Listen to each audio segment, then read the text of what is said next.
મોરબી મહાનગરપાલિકાની ડિમોલેશનની કામગીરીનું આજે ફરી એક વખત થયું સુરસુર્યું. મોરબીના વાવડી રોડ ઉપર આવેલ કૃષ્ણા પાર્ક સોસાયટીમાં માત્ર કહેવા પૂરતું ડિમોલેશન. છેલ્લા ઘણા સમયથી ડિમોલેશનના નામે ફક્ત થાય છે ટાઈમપાસ.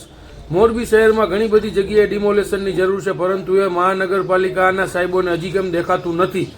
આજે વાવડી રોડ ઉપર સોસાયટીની અંદર ડિમોલેશન કરવામાં આવી રહ્યું છે, ત્યારે જોવો સાહેબોએ શું મોરબી ડિમોલેશન કરવામાં આવ્યું. આજે કૃષ્ણા પાર્ક સોસાયટીની બાજુમાં આવેલા ગાડા માર્ગમાં જે દબાણ છે તે અંગેનું ડિમોલિશનની કાર્યવાહી છે. અહીંયા પાછળ ભંગારના શેડ હતા, તે શેડ અને એના પાછળના રસ્તામાં CND વેસ્ટ નાખવામાં આવેલો, તે દૂર કરીને તે રસ્તો ખુલ્લો કરવા માટેની કાર્યવાહી આજે કરવામાં આવશે. સાહેબ, જે રીતે છેલ્લા 4 બુધવારથી આ જે ડિમોલેશનના નામે ખાલી કેવા પૂરતી કાર્યવાહી છે તે કરવામાં આવી રહી છે, એને લઈને શું કહેશો? ડિમોલિશનમાં જે કાયદાકીય રીતે પોસિબલ હોય તેટલું ડિમોલિશન કરવાનું હોય. સાહેબ, મહાનગરપાલિકાની જે રીતે ટીમ નીકળે છે, મેગા ડિમોલેશનની વાતો થઈ રહી છે, પરંતુ ડિમોલેશનના નામે ખાલી કેવા પૂરતી જ કાર્યવાહી થઈ રહી છે.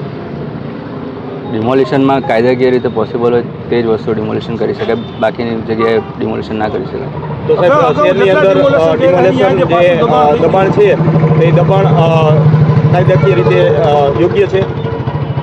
તમે એમ કહી રહ્યા છો કે ડિમોલેશન કાયદાકીય રીતે કરવામાં આવી રહ્યું છે, ગેરકાયદેસર હોય તો જ કરવામાં આવી રહ્યું છે, તો શહેરની અંદર ગેરકાયદેસર દબાણ છે તે જોવા નથી મળતું?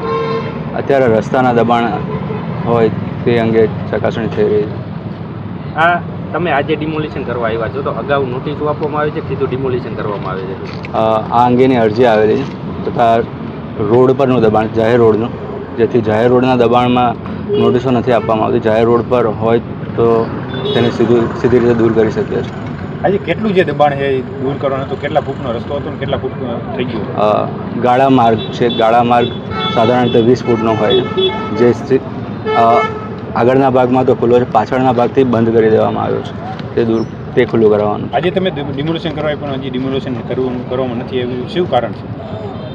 ડિમોલેશન કરવામાં નથી આવ્યું, શું કારણ છે? ડિમોલેશન પ્રક્રિયા ચાલુ જ કરવામાં આવી છે હમણાં.